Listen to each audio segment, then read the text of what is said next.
کہ سائیں جی جو ہے، باجی ایک منٹ ہولڈ کر لیں، میں ایک بات کر لوں. سائیں جی جو ہیں وہ اپنے ہاتھ سے روٹی پہ کھانا رکھ کے دیتے تھے. کلندر تھے اپنے دور کے، وہ اپنے دور کے کلندر تھے. اس سے بڑی اگر کوئی چیز ہوتی تو وہ کر رہے ہوتے، لیکن وہ روٹی پہ سالن رکھ کے کھانا کھلاتے تھے وہ. اور کوئی پوچھتا نہیں تھا کہ کون ہے کون نہیں، کس ریلیجن سے ہے، کس کاسٹ سے ہے.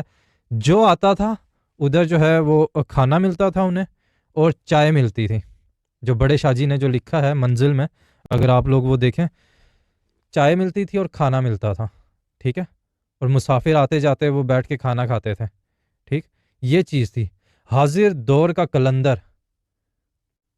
اگر کوئی کام کر رہا ہے تو آپ اس سے اندازہ لگا لیں کہ اس کا اللہ کے دربار میں اس کام کی کتنی ویلیو ہوگی. کیونکہ اگر وہ چاہتے تو وہ کچھ اور کر لیتے، وہ بیٹھے پڑھتے رہتے اگر پڑھنے پڑھانے سے کچھ ہو رہا ہوتا، یا وہ کوئی اور کام کر رہے ہوتے. ٹھیک، لیکن سب سے ضروری جو کام ہے وہ ہے یہ غریبوں کو کھانا کھلانا، بھوکے کو کھانا کھلانا. تو یہ چیز ہے، اور وہی سسٹم، وہی رسم جو ہے وہ آج تک نبھائی جا رہی ہے اس آبدی فیملی میں. کہ اب آپ کے سامنے ہے کہ وہ انہوں نے جو ہے وہ کیا کہتے ہیں آج جیسے ہوا ہے ابھی نیکسٹ بھی کریں گے اور آگے بڑھتے جائیں گے. اور باقی جو لوگ جو ہے انہوں نے کیا کہتے ہیں کنٹریبیوٹ کرنا ہو، پھر میں کہوں گا سسٹر ظاہرہ، گوہر بھائی، اور یا صوفی گائیڈنس کی ڈیٹیلز جو ہیں وہ بھی آپ کے سامنے. تو یہ ہے دیکھو